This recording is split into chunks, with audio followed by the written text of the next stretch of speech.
Je, umewahi kujua kuwa ubalozi wa Marekani ulilipuliwa na Al-Qaeda, kundi la mastermind Osama bin Laden?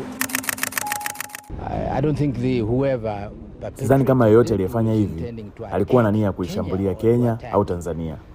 Nadhani ilikuwa imeelekezwa wazi kwa Marekani. Lakini imefanyika Kenya na Tanzania, na Wakenya, wa Tanzania na wa Marekani wote wamepoteza maisha. Kwa kubwa story hii, acha nishushie na afia. Naomba ya berries. Kwa ukubwa huu naona nitakunywa baadaye na glasi. Sasa tunaweza kuendelea na story. Mnamo Agosti 7 mwaka 1998, taharuki na simanzi zilitanda katika jiji la Dar es Salaam pamoja na jiji la Nairobi baada ya mashambulizi ya mabomu kuchukua maisha ya zaidi ya watu 200, huku 4,000 wakijeruhiwa. Miaka kadhaa baadaye, jina la Ahmed Halfan Gailani lilisambaa kwa kasi. Je, ni nani kijana huyu? Kijana wa Kitanzania aliyezaliwa katika visiwa vya Zanzibar alitengeneza historia kubwa duniani baada ya mwanasheria wa Marekani katika wilaya ya kusini mwa New York, Preet Bharara, kutangaza kwamba Ahmed Halfan Gailani alipatikana na hatia ya makosa ya kigaidi. Mastermind wa milipuko ya mwaka 1998 ya ubalozi wa Marekani nchini Kenya na Tanzania, Gailani akiwa na umri wa miaka 36 tu.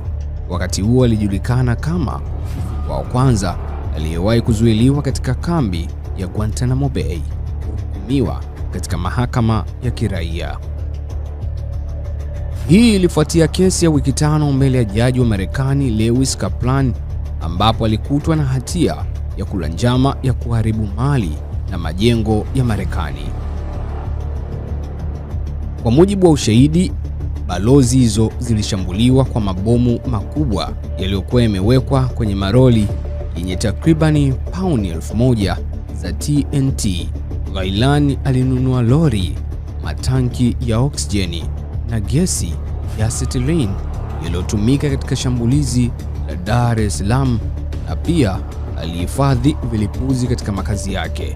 Aidha, siku moja kabla ya milipuko alisafiri kutoka Nairobi kwenda Pakistani kwa pasipoti bandia.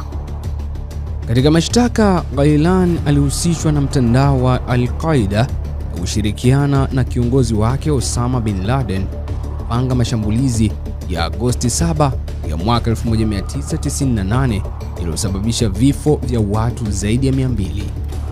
Alishtakiwa kwa makosa 224 ya mauaji sambamba na makosa mengine ya ugaidi. Gailani alikamatwa nchini Pakistani Julai 24 ya mwaka 2004 na baadaye kuhamishiwa katika gereza la Guantanamo Bay mwaka 2006. Kituo hicho kilianzishwa chini ya Rais George W. Bush kwa mwaka 2002.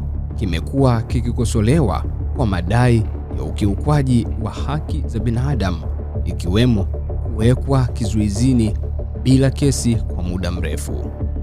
Hata hivyo, tarehe 17 Novemba ya mwaka 2010, Gailani alipatikana na hatia ya kosa moja la kula njama, huku akiachiwa huru kwa mashtaka mengine 284 ikiwemo ya mauaji.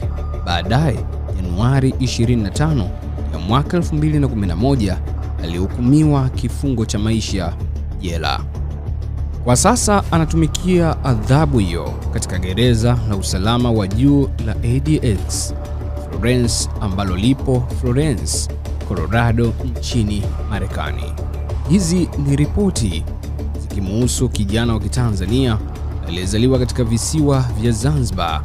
Huyo ni Ahmed Halfan Gailani ambaye anatumikia adhabu ya kifungo cha maisha katika gereza la usalama wa juu la ADX Florence, ambalo lipo Colorado nchini Marekani. Mwantum TZA ameandaa habari hii. Mimi naitwa Mika Ndaba.